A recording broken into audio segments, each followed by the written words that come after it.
Someone in your life right now is pretending to like you, not a stranger. Someone you know, someone you probably trust.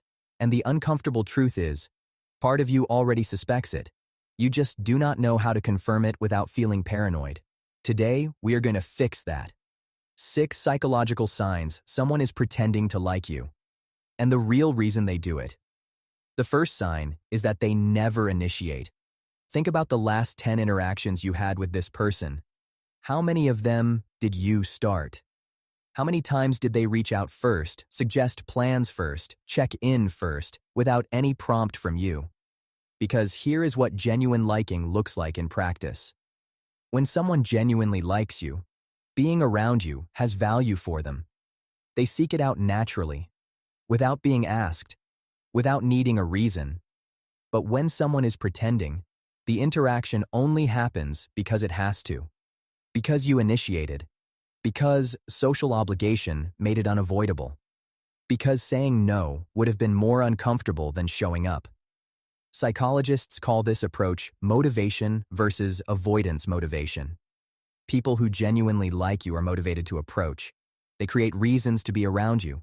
People who are pretending are motivated by avoidance. They show up just enough to avoid the discomfort of being caught not showing up. Count who initiates. Not once. Over time.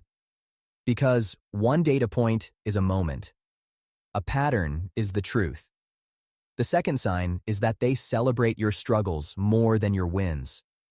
This one is subtle, and most people never catch it. But it is one of the most psychologically revealing signals of all. When something goes wrong for you, they are present. They respond quickly. They engage fully. They seem genuinely interested in the details. But when something goes right for you, something shifts. The response is shorter. The energy is flatter. The enthusiasm feels performed rather than felt. They say the right words. Congratulations, I am so happy for you. You deserve it. But the warmth behind the words is not there. This comes down to a psychological concept called malicious envy. It is the discomfort someone feels at your success because your success highlights their own lack. And people carrying that toward you cannot fake enthusiasm for your wins. Not completely. Not consistently. The gap between how they respond to your lows versus your highs is the signal. Real connections show up equally for both. People who are pretending show up harder when you are struggling, because your struggle does not threaten them. Your success does. The third sign is that they never ask questions about you. Real interest is curious. It asks questions. It remembers answers. It follows up on things you said weeks ago. When someone genuinely likes you, they want to know more of you. What you think. What you are working toward. What is going on beneath the surface. Because you are genuinely interesting to them. But when someone is pretending, the conversation has a ceiling. They will respond when you speak. They will react when directly addressed. But they will almost never ask a follow-up question that goes deeper.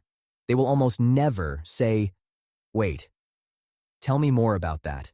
They will almost never remember something you mentioned last month and bring it back.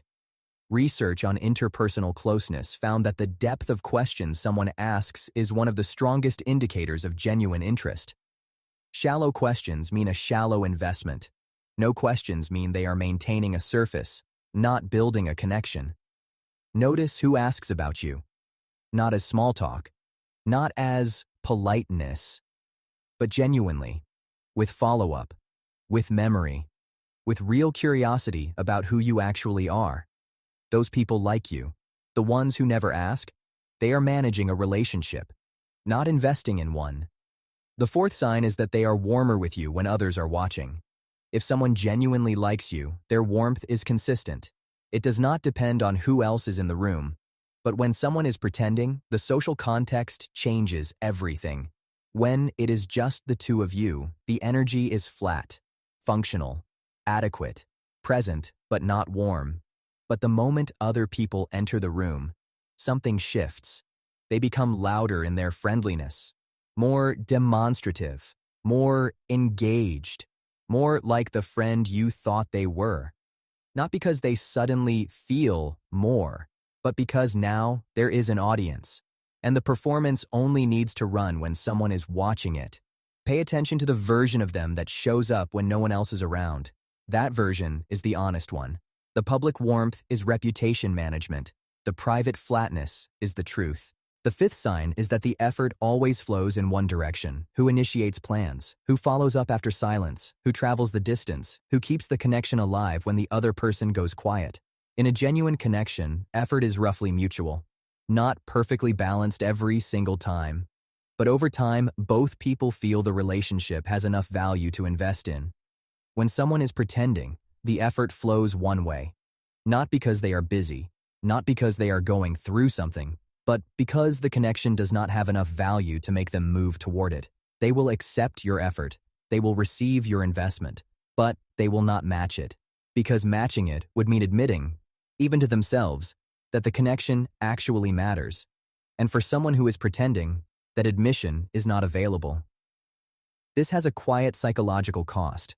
When you consistently give more than you receive, the brain starts interpreting that imbalance as evidence of your own inadequacy. You start feeling like you are not worth meeting halfway. That is not the truth. That is the cost of investing in someone who was never fully there. The sixth sign is that every interaction leaves you slightly drained. Not a big, obvious feeling. A subtle one. A slightly hollow, slightly depleted, slightly confused kind of tired that you cannot fully explain. This has a neurological reason. When we are around people who genuinely like us, the brain receives consistent social validation. The nervous system settles into safety. The interaction feels energizing. But when someone is performing connection rather than feeling it, the brain picks up the inconsistency. The words say one thing, the microsignals say another, and the brain expends enormous unconscious energy trying to reconcile that gap. The result is depletion. Your nervous system worked overtime in that conversation trying to figure out something it could never quite name, because the signal it was receiving was not coherent. It was a performance, and the brain always knows the difference between a performance and the real thing, even when the conscious mind is still giving the benefit of the doubt. Now, here is why people do it. Almost never out of cruelty. Most people who pretend to like someone are doing it from conflict avoidance, social obligation, not knowing how to create distance without creating damage. Some do it because ending the connection feels more painful than maintaining a performance of it. Some do it because your social circles overlap and honesty feels too costly. Some do it because they genuinely want to like you more than they do. And the pretending is a kind of hope that the real feeling will eventually catch up. Understanding the why does not mean accepting the what.